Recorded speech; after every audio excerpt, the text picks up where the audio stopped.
கால பயணம், இந்த டைம் டிராவல் இது உண்மையாங்க? முதல்ல இந்த டைம் டிராவலை பத்தி பேசுறவங்க என்னென்ன சொல்றாங்கன்னு பார்ப்போம். பூமியில நம்ம இருப்பிடத்தை வச்சு இதை ஒரு 3 டைமென்ஷன் வேர்ல்டுன்னு சொல்றாங்க. அதாவது முப்பரிமாண உலகம். நம்மால முன்னாடி பின்னாடி மேலே கீழே போய் வரவும் முடியும், பார்க்கவும் முடியும்.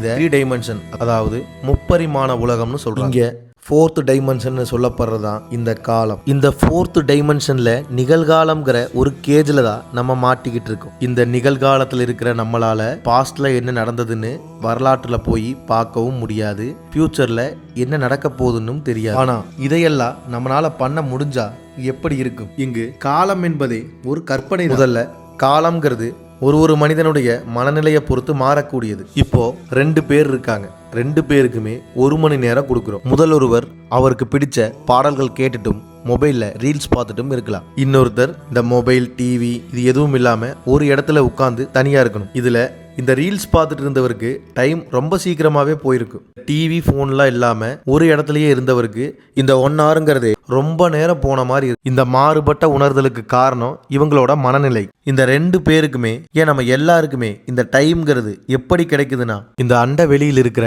நாம் வாழும் இந்த பூமி சுழல்வதாலையும், இந்த கேலக்சியில் இருக்கிற மற்ற கோள்களும் நட்சத்திரங்களும் நகர்வதாலேயே இந்த காலம்ங்கிறது நம்மளுக்கு கிடைக்குது, நகர்கிறது. ஆனா இந்த காலம் என்பதே ஒரு கற்பனை தான். இதை அடுத்த வீடியோல பார்ப்போம்.